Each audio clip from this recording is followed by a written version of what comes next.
Also, Adina, maybe instead of like asking you all the specific questions, like I feel like maybe I'll just ask you to kind of talk about what you were talking about in the videos. And then if there's anything you didn't cover, then I'll ask you those specific questions. But I feel like it might just be like tedious to. Yeah, perfect.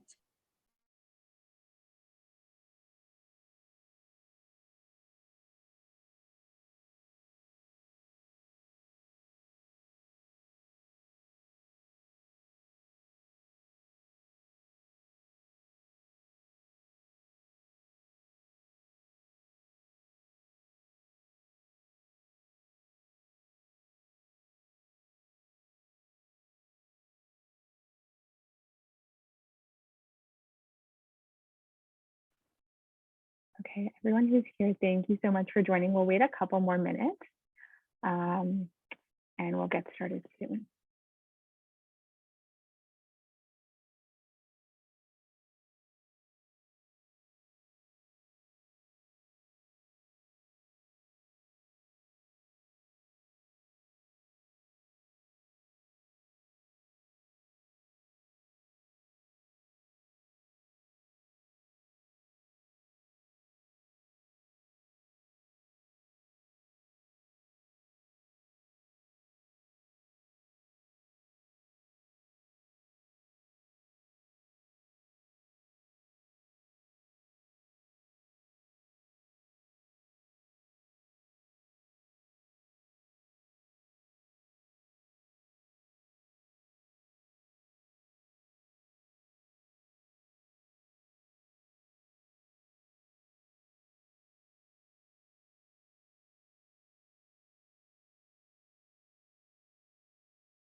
Okay, we'll just wait 2 more minutes and then we'll get started.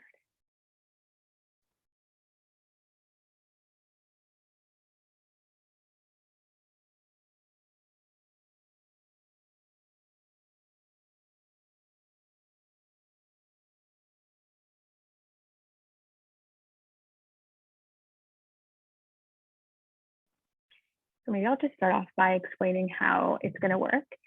So we have 3 amazing panelists here with us, and I'll introduce them briefly. And Adina's actually, if you could see, she can explain the situation, but she's in the airport and she might have to hop on a flight, crazy delays and stuff. So we're gonna get Adina to go first and just give us a little bit of an introduction on applying to Canadian medical schools. And then we'll go back to Amanda and Stefanie to talk about the US and Israel. And at any point, if anyone has any questions that they want to ask, you guys can post them in the Q&A. And then at the end, if there's anything that we haven't covered yet, then we'll make sure to get all your questions answered. So we can get started. My name is Abigail Kapsak. I am the chair of JOWMA Canada, and I founded this with Nechama Lifton, who's also just a graduate of U of T Med, and I'm a second-year medical student at U of T.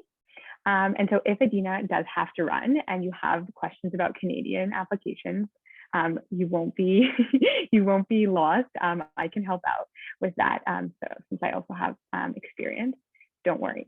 And maybe we can just get Adina, and we'll get everyone to introduce themselves, and then we'll start with Adina talking about Canadian applications. So Adina, you can start.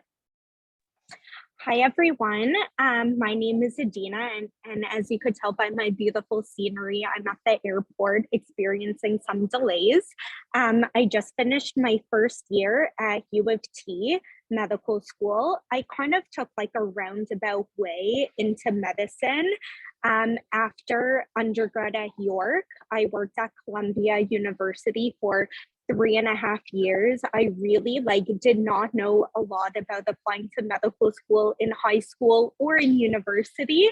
So I feel very passionate about helping everyone through the process. And thank you so much for having me. Amanda, Amanda, you want to go next? Yeah, sure. Hi, everyone. My name is Amanda. So I'm from Toronto originally, and I moved to New York about a year ago to start at TuroCom. It's a DO school. I guess I can explain a little bit more later about what DO is versus MD. So I'm at TuroCom, just finished my first year, and also very much here to help. I know it's a very complicated process, so happy to help however I can. And Stephanie. Hey everyone, I'm Stefanie. I just finished my second year, so I'm going into my third year now at the Medical School for International Health, which is at Ben Gurion University in Beersheba in Israel, and I'm originally from Toronto.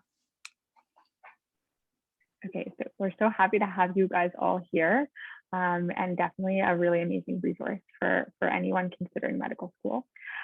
So like we said, we'll just start off with Adina giving some brief introduction about applying to Canadian schools, like your experiences, and then if there's anything that you don't hit in some of the questions that we have prepared, then I will ask you those specific questions, Adina.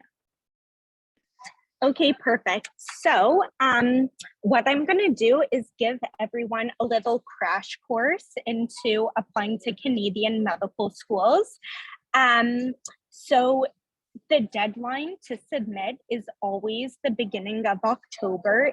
The exact date changes every year, but it's around that time. And you don't have an advantage if you apply earlier, like you do in some of the American and Israel schools, which Amanda and Stefanie will talk about. But I really advise starting the application when it opens in the summer, just to make sure your essays are really as good as they could be. And so what I'm going to do now is I'm going to go through different medical schools in Canada and kind of tell you what the differences are in terms of applying. So sorry, I'll start with McMaster. So McMaster is the only school in Ontario it has an accelerated program. So it's 3 years and they go through the summer. And medical school is usually 4 years. So the interesting thing is that they only care about one section of the MCAT, which is the CARS section, reading comprehension. So they don't care about bio, physics, chemistry, psych. They only look at CARS.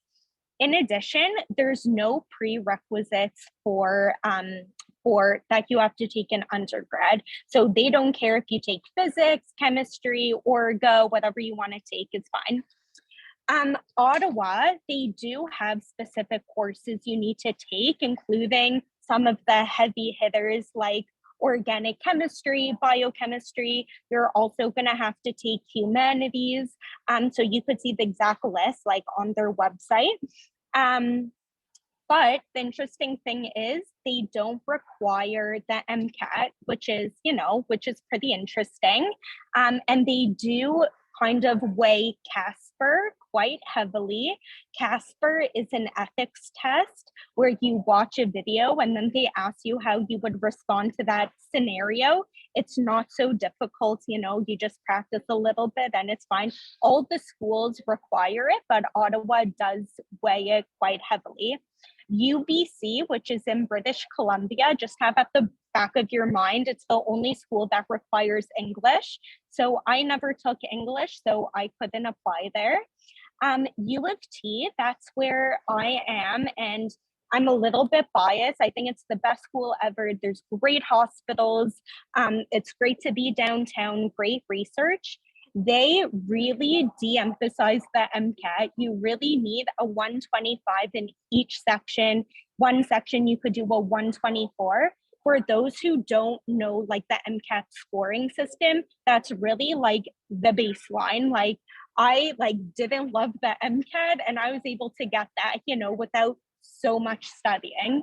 So the other thing with U of T is, in terms of prerequisites, you just need to what they call life science or it's not like biochem or any of those intense sciences. I think I did neuropsych at York, and that counted. You could do anatomy, physiology, just 2 of them, and they don't count physics or orgo.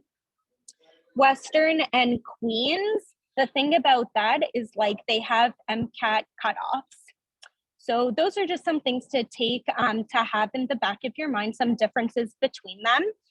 If there's any high school students on this call, I just wanted to say something really quick about high school. When I was in grade 11, I was like, should I take physics? Should I not take physics? I ended up not taking physics, and it's not a prerequisite, you know. I mean, it is a prerequisite, but at York, like they don't really care.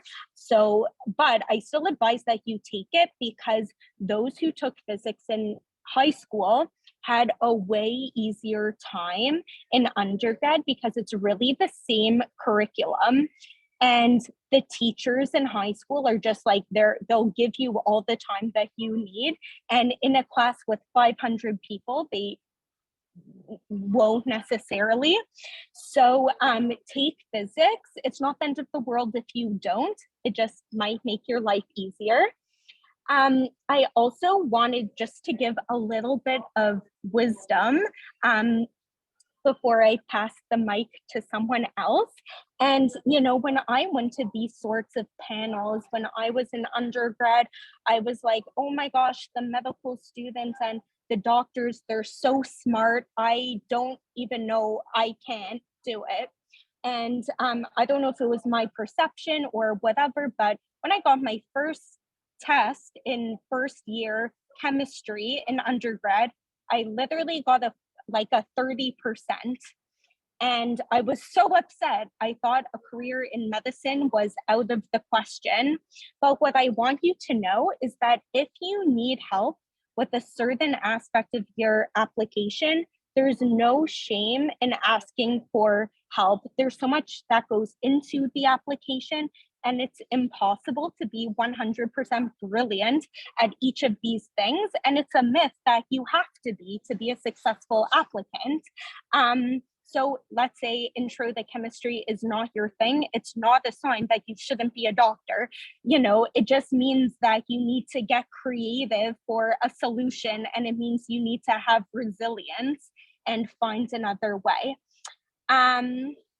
So with that, if you need any resources for, you know, MCAT studying, pre-med courses, finding a research job, writing your application, don't hesitate to message me on Facebook or reach out, or any of these women here, because we're passionate about helping you. And if you have any questions, I'll hopefully be on for a little longer. Okay, amazing. Thank you so much, Adina. That was a really good crash course. Before we move on to the other locations, Adina, are you still good in terms of your flight? Yeah, okay. Yeah. So just a couple of things I wanted to ask you. So I know that you applied or you have experience applying to medical schools in different places. So what made you kind of go with Canada at the end of the day? So at the end of the day, it's cheaper. My family is also in Canada, so it's really important when you're in medical school to have a support system nearby, because it could get stressful and there's a lot of work. So I would say that. And I think like the research opportunities at U of T as well. Okay, great. And maybe you could tell us, I think people are always very curious about what type of like extracurriculars you did, or any research kind of things that are, you know, more soft parts of your application. Yeah, so after undergrad, I decided to take some gap years. So I worked at Columbia University in the fertility center, and I got clinical and research experience. And now, to take away from that, I would say, number one, it's okay to take a roundabout way to medical school and still find your way.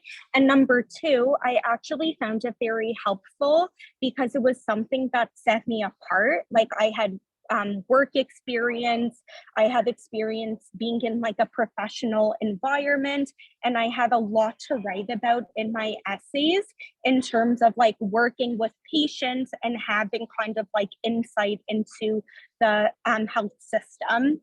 On my application, I also did like research in undergrad. So if there's any undergrads listening here, don't don't hesitate to reach out to professors and cold email them and ask to be involved in any research projects you might be interested in. They're really happy to help. Also, like volunteer experiences, those are also good to write about. I think I also wrote about being a swim instructor, like being a camp counselor,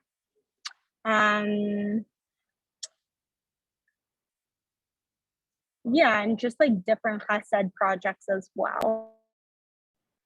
Okay, great. And were there any specific resources that you used when putting your application together, or any kind of like very hands-on tips for you know, actually getting the application submitted? Yeah, so for Ontario schools specifically, it's a bit different for American, but for your extracurriculars, they call it an autobiographical sketch, an ABC, ABS, sorry. And, you know, it gives you very few characters, and everyone's kind of thinking, do I do it in point form? Do I do it in full paragraphs? Like, you're not really sure. You're supposed to do it ideally in like full paragraphs. So that was like a practical thing.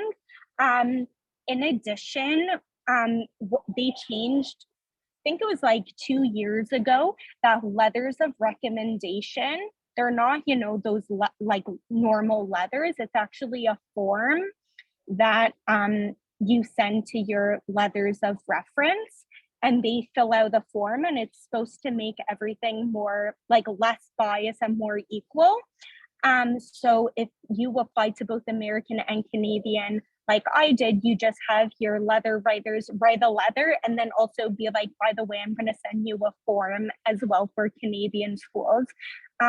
Also start your essays really, really early. Like U of T especially, they send out like 4 essays you have to write, and they put a lot of emphasis in those essays. So make sure you start early so they're really as good as they could be, and like send it to people who are currently in medical school, or let's say like a family member who's really good at writing, so they could like give you their input. Okay. And another question we have for you is, reflecting back on your application, what were some of your personal strengths and weaknesses, things you wish you could have done better or wish you would have known? So my strength was working at Columbia for 3.5 years, because like I really wrote so much about it. So if you're able to get like an experience that sort of sets you apart, I think that's helpful. And a lot of people ask how I got that job, and literally I just cold emailed probably like 100 different doctors, and a few got back to me, and one of them was Columbia, and that was the job. So you could do that. So that was definitely a strength. A weakness, so probably my MCAT score, but for U of T, as long as you meet the cutoff, they don't use it competitively. So, you know, it doesn't matter if you get the highest score or a low score, just as long as you meet the cutoff, it's okay.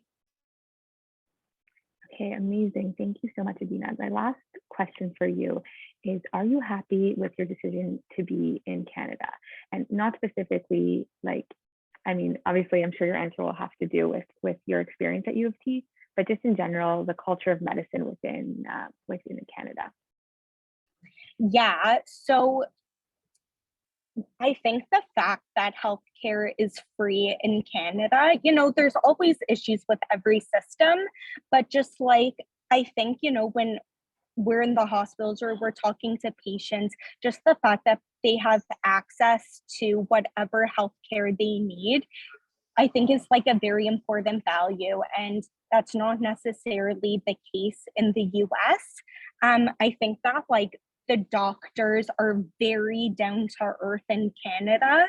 And I think like perhaps like more approachable and maybe even nicer, like the Canadian stereotype of being nice, than like sort of what I've seen in the US sometimes. So I think that's a huge advantage in going to a Canadian school.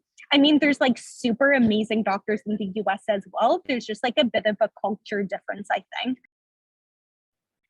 Okay, amazing. Thank you so much, Adina. And if anyone has questions about Canadian medical school or applications or anything like that, feel free to post it in the Q&A.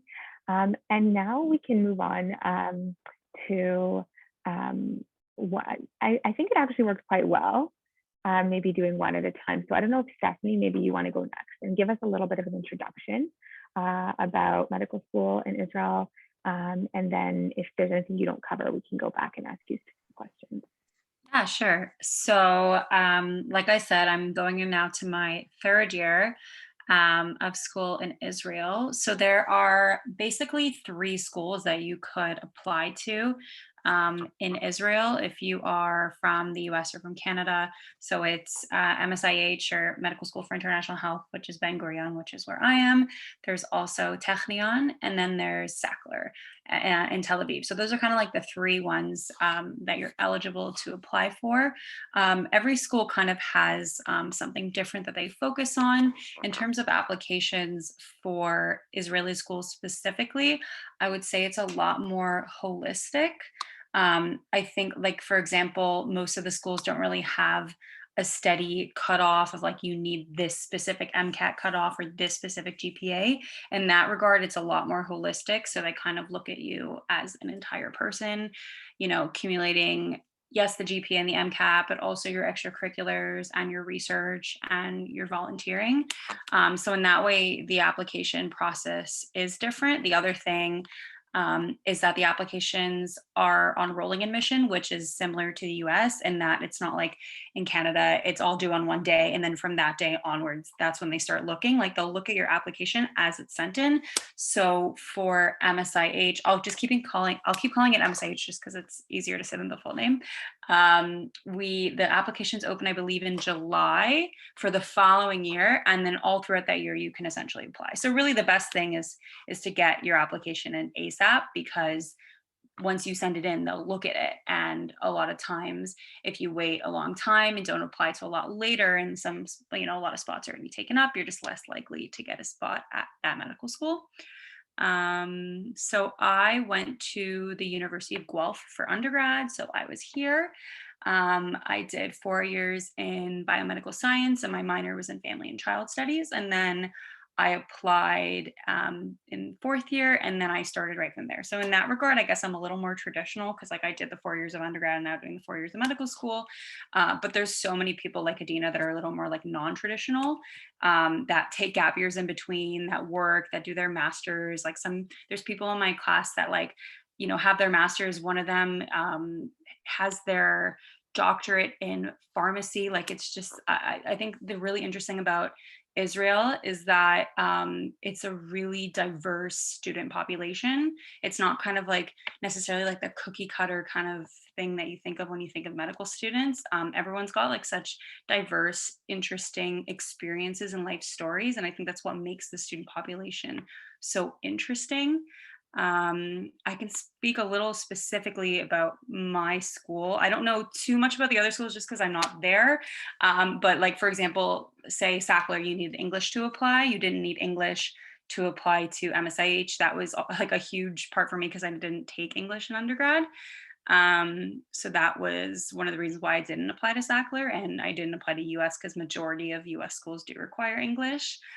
So my school is in Beersheba. We're affiliated with with Ben Gurion University. So there's the Ben Gurion medical students, the Israeli students, and then there's like us as the North American students, or Anglo students, we kind of call ourselves. And we kind of work together, but we also kind of do our own thing. Oh, something I should mention is that it's all in English. So if you're not fluent in Hebrew, that's okay. Our patient interactions in the hospital are a lot of times in Hebrew, just because, the patients speak Hebrew. And a lot of times in Beersheba, like Russian and Arabic. but with the doctors, we speak a lot in English, and amongst the students, like in our classes for the first 2 years of medical school are all in English. But you definitely pick up on a lot of Hebrew as you're there, which is awesome too. Okay, amazing. Thank you, Stefanie. And do you want to tell us what, also similar to what we were asking Adina, but some of your extracurriculars, your research, volunteer, things like that, that kind of that were part of your application? Yeah, so I feel looking back in undergrad, I feel like there was just like so many cool things that I did that I wish I had time for now that I don't. But one of the big things I did that I really loved is I worked at a mental health hospital, and I volunteered in art therapy in Guelph at Homewood. If anyone knows, it's like one of the really, really big mental health hospitals in Ontario.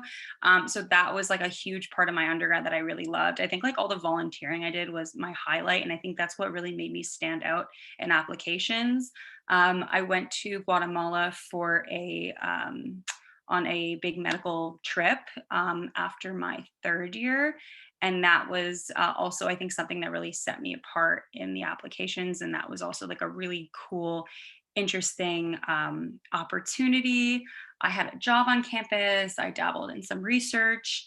I also did I did a fourth year research project, which I think if students are like, if you guys are able to do an undergrad eventually, I mean, if you're in high school now, you got time, obviously, but getting involved in research is I think a great asset to any application. Yeah. Okay, amazing. And what were the reasons you wanted to go to medical school in Israel?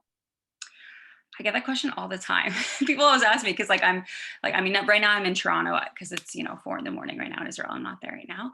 I've always wanted to live in Israel. I didn't do gap year after high school. I really wanted to, and it just like didn't work out with my life at the time. So I didn't do it, but I always yearned to go back. And like, I wanted to live there at some point in my life, like just spend like a prolonged period of time there. And I kind of just thought medical school was the perfect time to do it, because when else would I, be able to live there once, because eventually I do want to come back and settle down in Canada, or at least in North America. So I thought like this was the perfect time to do it. And I also really loved kind of the holistic look of the application process and of the medical schools themselves. Amazing. And that actually brings up another question I was hoping you could touch on, which is, so if you go to medical school in Israel, what are your options in terms of, we had a question about working in Israel after that, or, if you wanted to come back to North America, like how do you do that? What does the process look like? Yeah, so that's a fantastic question. Our class, it's interesting. We're kind of a mix of people that want to come back to Canada and the US and people that want to stay in Israel. So like, it's like, whatever you want to do, like the school will help you and make it work for you. A lot of people came into the school and thought they wanted to come back after, and they fell in love and made Aliyah and stayed. And there's some people like me that like, I would like to come back here. So I think like the options are open for you. It's whatever you want. And you can also like decide once you get there, which is great. Yeah, a lot of people made Aliyah because they wanted to move to Israel to begin with. So they made Aliyah, moved to Israel, and then they started, and now they're in medical school in Israel. And the great part about that is that medical school is 4 years, and for the like US, Canada, for the North American programs, whereas if you do it through the Israeli system, it's 6 years, but 7 really. And so if you want to be a doctor in Israel and you're Anglo and speak English, like it's a good way to do that then. But yeah, it's really like the options are open. Great. And what were some of the strengths and weaknesses of your personal application? Things you wish you could have done differently? So I would say strengths first. I just like all my volunteering. I did so much volunteering in undergrad, and it was like my favorite part of undergrad. I think undergrad can be tough, and it could feel like super consuming and like it's taking over your life, and classes and all you just do is study all day. And I think like volunteering was besides the fact that it helped with applications, I genuinely loved it and enjoyed it because it was just such a nice break from classes. I feel like so many people feel that way.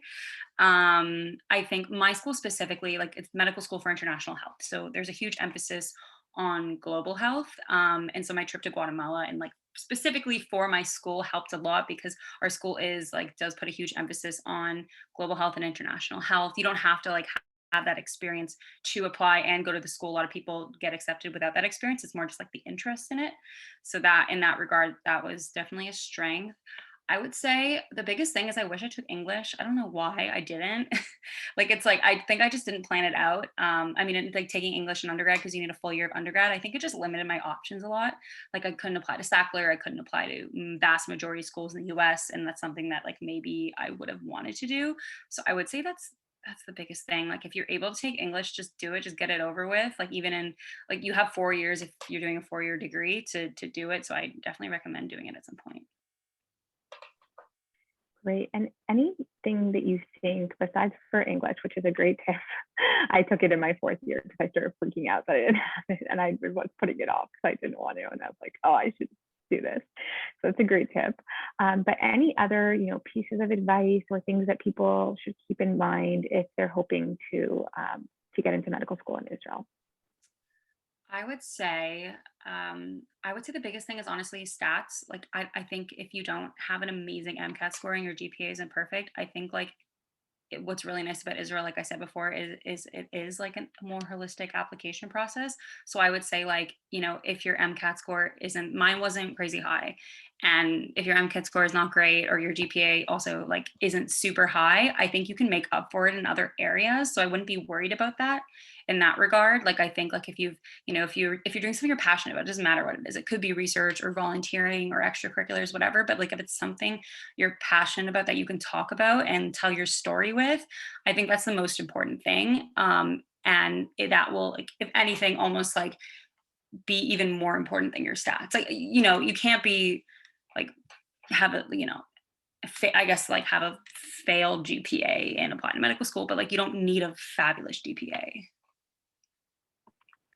Okay, amazing. And my last question for you, Stefanie, is are you happy to be doing medical school in Israel? I am, yes. Israel is a crazy place. There's no question. Like, it was truly a huge culture shock when I moved there, and it took a ton of time really to adjust. But now that I've been there for a while, like, I can really say that it is a fantastic place to be, a fantastic place to do medical school. The healthcare system is socialized, right? So in that way, it's really similar to Canada. There are differences, but it's more similar than not. And so in that way, like, say you do want to come back to Canada after, that the healthcare system is kind of similar in that regard.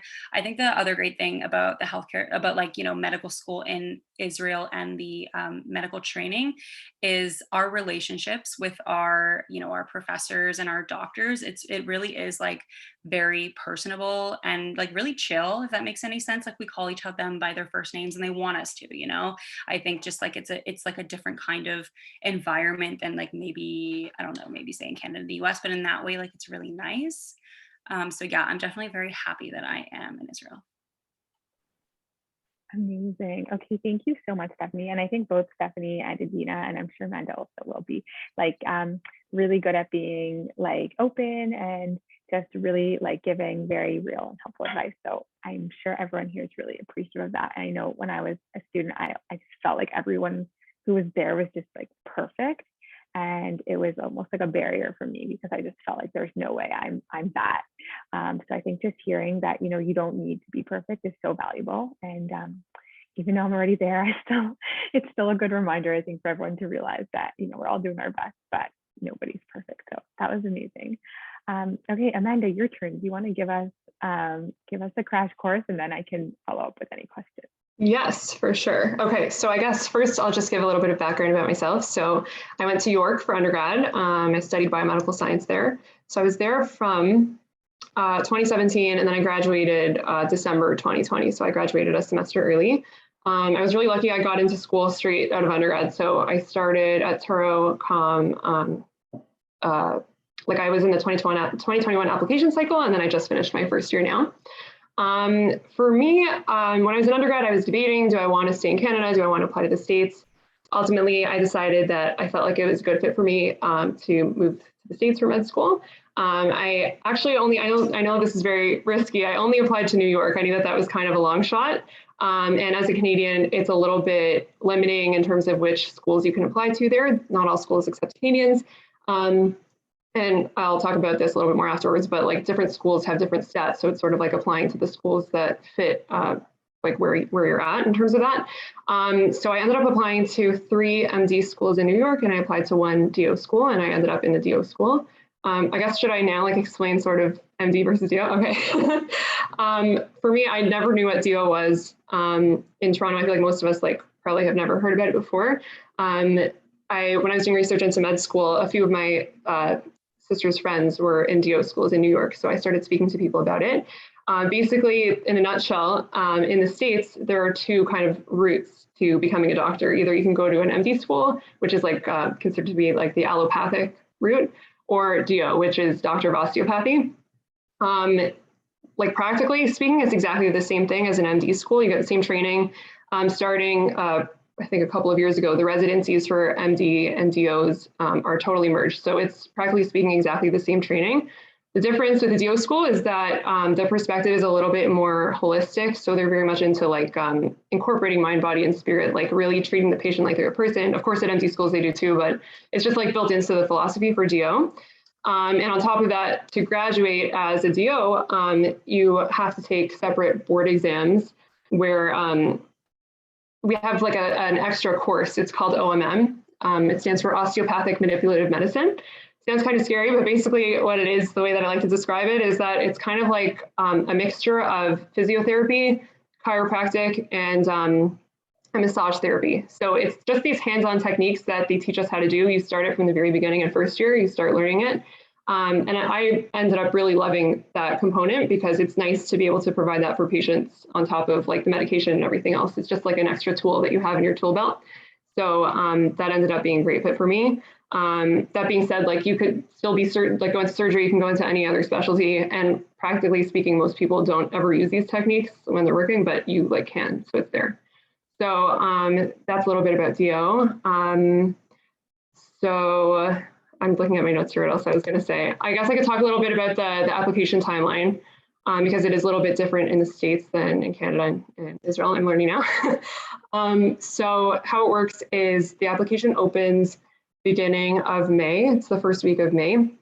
There are 2 different application systems in the States. So if you want to do MD route, it's called AMCAS. And if you're doing DO, it's called a COMIS. I don't know what the acronym stands for, but it's something very long. And so it opens for both of them. It's basically the same timeline, rolling admission, similar to what Stefanie was saying with Israel. So first week of May, you fill out your primary application, and it's a pretty extensive application. There's a lot of different components. There's basic information, and there's your transcripts, MCAT scores, then there's a lot of essays. So there's a lot of writing for the American application. They want you to write all of your work and activities. So like any volunteer experiences that you have, research, awards that you got, you're writing like a little paragraph blurb, like for everything that you did, and you're indicating the number of hours, things like that. Then depending on the MD versus DO application, the MD one, they want you to expand and write more essays about your most meaningful experiences. Then there's the personal statement, which is like the really long, hefty essay. And that's basically where you're talking about why you want to be a doctor. It's like pretty much always the same question every year. And references. So you have to get 3 references. I know Adina was saying it's different now with, I'm not sure if it was UT or Canada in general, but these are just traditional reference letters. You could submit as many as you want, but I think it's a minimum of 3. So that's all the primary application. So I would recommend trying to get it in as early as possible because it is rolling admissions. So you want to put the odds in your favor as best as you can. And then you can start submitting that, I think beginning of June is when you can start submitting. So you do have some time to work on it before the rolling actually starts. Then once the school receives your application, they send you a secondary application with even more essays to write. Usually it's like 2 to 3, depending on the school. And those are specific from the school. So it's going to be like, why do you want to come to our school? More questions like related to that. So my school is in Harlem, and they have a big focus on diversity, serving the underserved. So that was part of the question that they asked, but it depends on the school. And yeah, after that, also CASPER is a requirement for certain American schools. So it depends which. My school, it was a requirement. And for me, I got an invitation for an interview beginning of November, and then I got accepted end of November. So like I said, like some people, I have a friend, one of my best friends in school, applied, I think in November she applied and she still got in. So it's not to say that if you don't apply in the very, very beginning, you don't have a shot. Like you still definitely could have a shot, but I recommend trying to stay on top of it as best as you can. Amazing. Thank you, Amanda. And I'm not sure if you touched on this, but how does the weight of the MCAT vary between the US and let's say Canada and Israel? I'm not sure if you know in comparison, but yeah. Okay. So it definitely depends on the school. So I guess this is sort of what I was referring to when I was saying trying to find, like there's a lot of med schools in the States, like way more than in Canada. So I think it's good to sort of pinpoint, it depends, like for me, I knew I wanted to be in New York. So what I did is I made like a massive spreadsheet where I sort of indicated like the stats for all the schools. I'm happy to share that with anyone if anyone wants. And from there, I was sort of able to narrow down like what options would be best for me. So in terms of MCAT, it really varies depending on the school. Like if you're going to apply to Columbia, New York, let's say, or Mount Sinai, those are like, you need like a more competitive MCAT score to be considered. So for me, I didn't do as well in the MCAT as I wanted to, so I didn't even apply there. So I think I would say it varies. In general, with American med schools, you can tend to get in with a lower GPA, at least from what I saw, like from people that I spoke to. But MCAT score, like I said, kind of depends on the school, I think. Yeah. Great, that's so helpful.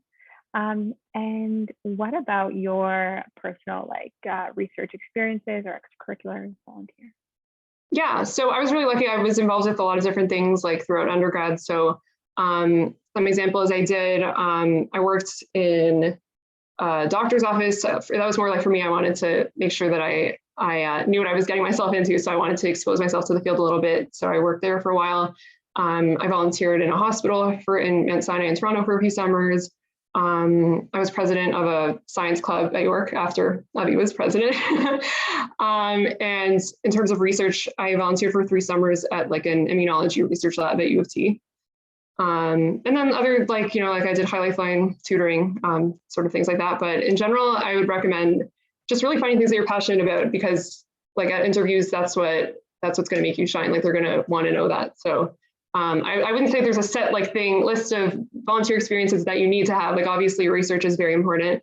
I think like for myself, like I said, I think it's good to expose yourself to the field, see what you'd be getting yourself into. But in general, yeah, I think they like unique things. They like when you're passionate about what you're doing. So I think that's good to focus on that. I definitely feel like that's a theme that we've been hearing, is that like really whatever you do, like you should be passionate about, and that's like what you can speak most for sure. strongly to. And I don't know, when I was like in the application process, I would hear all the time about how you would need like tons of shadowing hours for the US. Is that something that is accurate? And if so, like as a Canadian student, how were you able to get that? What's the story with shadowing? I think that's a big question. That's a great question. It was a big concern for me when I was applying, because I was trying to get access to shadowing, and it's really not such a thing here. It's, I don't know, I guess with their privacy laws, in the States, it's much bigger.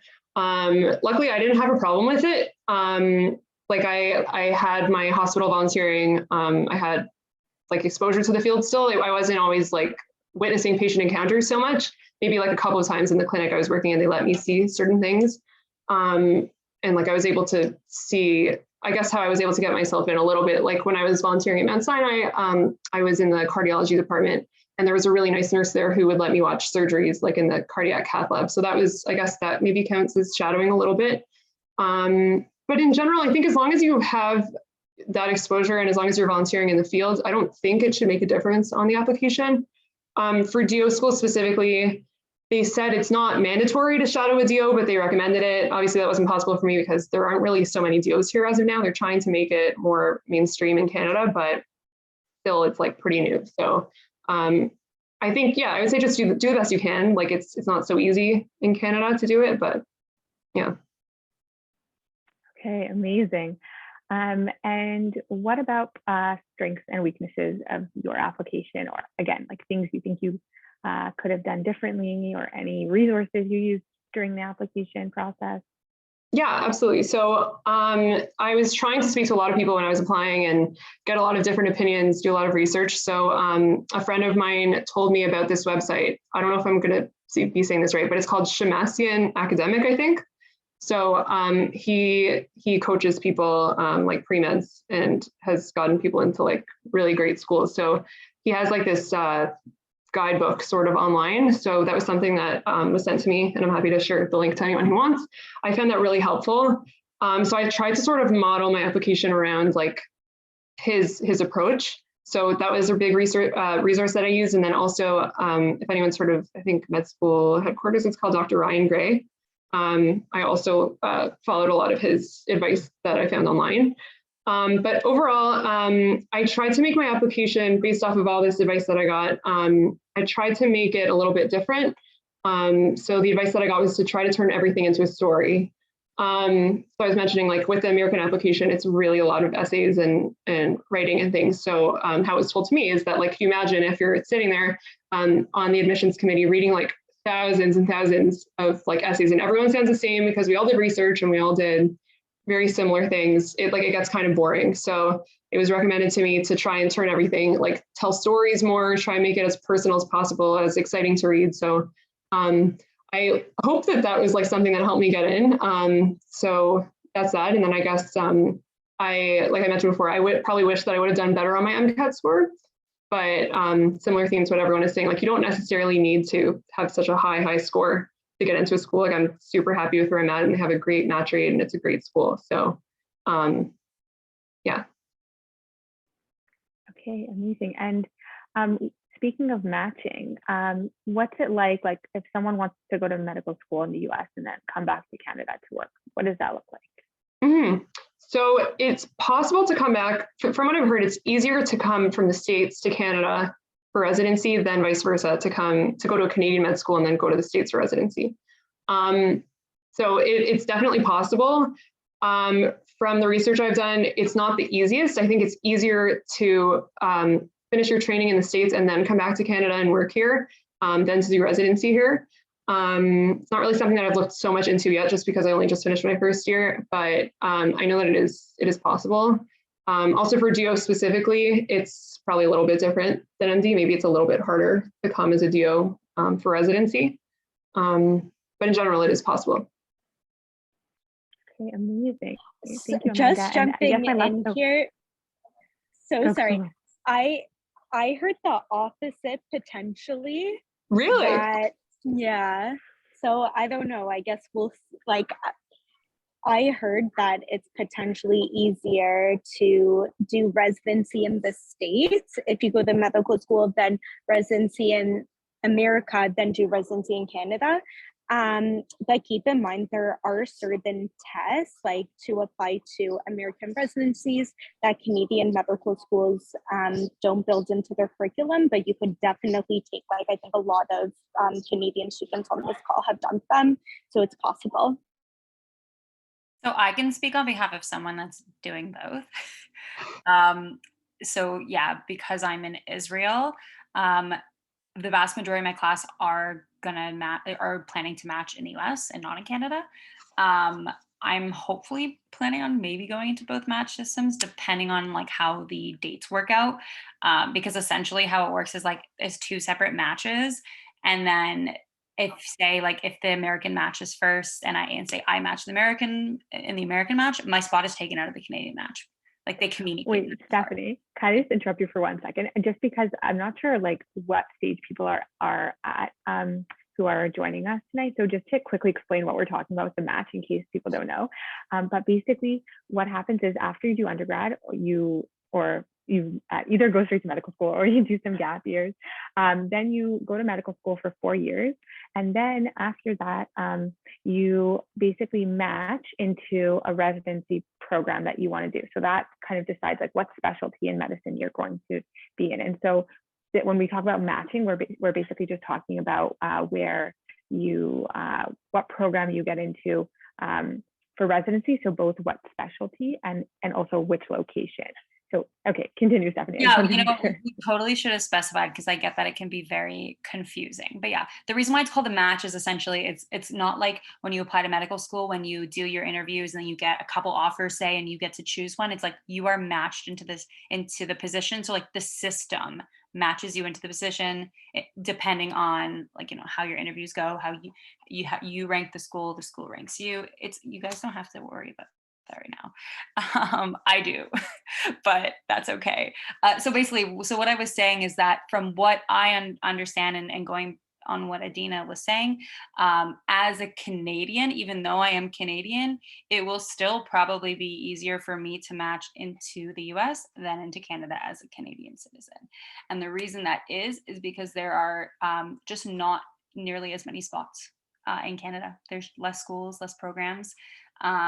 I think being a Canadian citizen is an asset in that regard. But the other thing is, for Israeli schools, is a little different because you go, you apply to the match as an IMG, as an international medical graduate. So you're not in the same kind of pool as the Canadian, in the case of Canada, as the Canadian grads, the ones who went to Canadian medical schools. But there's just less spots in Canada, so that is something to keep in mind. It's not impossible. Like there's IMG spots for a reason. It's for people from schools like Israel and Europe and so on. But I would say it is probably easier to match in the US. In the case of Israel, I can't speak on behalf of like the Canadian schools. If you want to go to, if like say you're at U of T and then you want to go to the US, just because the board exams are different. Like I'm taking the USMLE board exams this summer, step 1. So those are the American board exams. So that's what I'm doing. And then if I end up doing Canada, then I'll be writing the Canadian board exams in addition. So it's kind of like what your school like kind of has set up for you, and like, do you have time to do the extra exams? Yeah, and I think also something to consider is like if you are a Canadian coming from a Canadian medical school trying to apply to the US for residency, a lot of the stuff is like it will say, you know, if you're in a US or Canadian medical school, press this. If you're in any other medical school, press this. So a lot of times, like even if you are coming from a Canadian medical school, if you want to go to the US, you're still kind of lumped with the American students. And when they show the statistics of how people do on these board exams, they lump American and Canadian students together and then everyone else. So I think, you know, there are definitely steps you have to take to kind of like transfer between the two. But I think at least from within Canada and the US, I think it's slightly easier. And there is a question here that says, is there any aspect of it being harder to match to an American residency if you're not American? So I don't know if Amanda wants to take this, or I'm also. Like in terms of citizenship? I think so. So I really had this question myself this year, and I was really trying to seek out the answers. The conclusion that I got is, I believe it matters more that you're like, even though I'm Canadian, I'm still studying in an American school. So I think that it shouldn't really limit me. Like I'm not considered an international student, even though I have like Canadian citizenship. So it's still something I'm trying to investigate, but I don't think it should impact negatively, like if you're Canadian studying in an American school. And I can just jump in here also because I'm like, this is something I've also been looking into as a Canadian, like potentially applying to the US for residency. And so like the advice that I got was that it's just really important to make sure, like it's definitely possible and you can get all these different types of like visas and stuff, but you just want to be really on top of them. So if you are applying to the States, if you've like gotten the process started, or even better, you already are like almost done it, and you can tell the American schools that like they're not going to have to deal with all of that stuff for you, or like you might need some documentation from them, but like you already know what you're doing and you're getting it started. And if if let's say you end up like, for me, I married an American, so I've just been really lazy about getting my American like citizenship. But if you have something like that, like don't be lazy about it.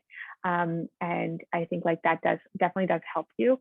But it's not because like you aren't eligible if you're not, but it's more, I mean, maybe for some schools, but for the most part, I think it just gives the American residency programs another reason to not take you, just because for them, it would just be a lot more work.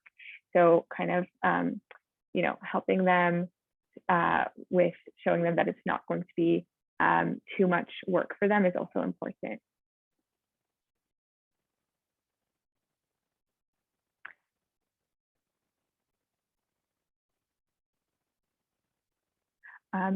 Okay, also, we have another expert who just wrote something in, so I'm going to read it out.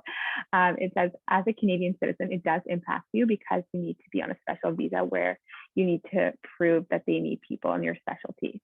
So apparently it is harder for Canadian than an American. And the program has to agree to help you get the visa. I don't know if that was helpful.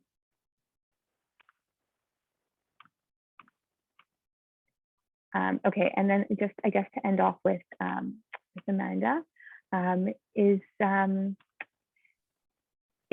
you happy being in medical school in the US? Yeah, I'm definitely very happy with my decision. I can only speak for my school, but I'm really happy with my program. And I know we were touching on the different medical systems. It's not, yeah, I feel like there are pros and cons to every medical system.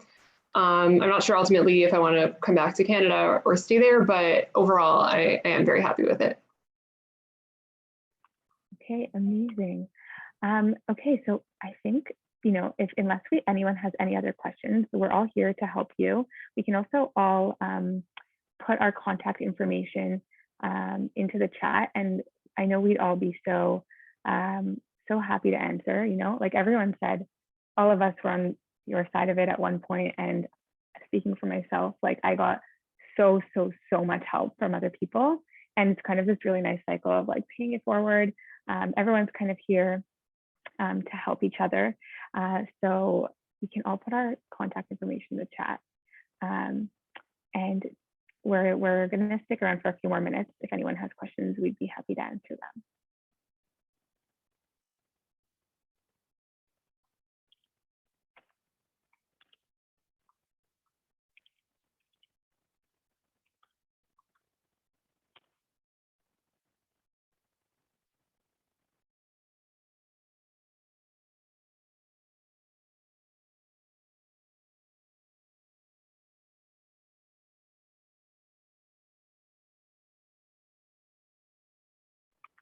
And also, if anyone has any other ideas for events that they think would be helpful specifically to you guys as pre-meds, or things you'd really, I don't know, hope to see, or like a specific session on maybe one of these countries to get like a lot of in-depth information about the process, or interviews, or other preparation, we definitely want to create programming that will be helpful to you. So definitely feel free to either post in the chat or email us privately if there's anything you would want to see, because we are here for you.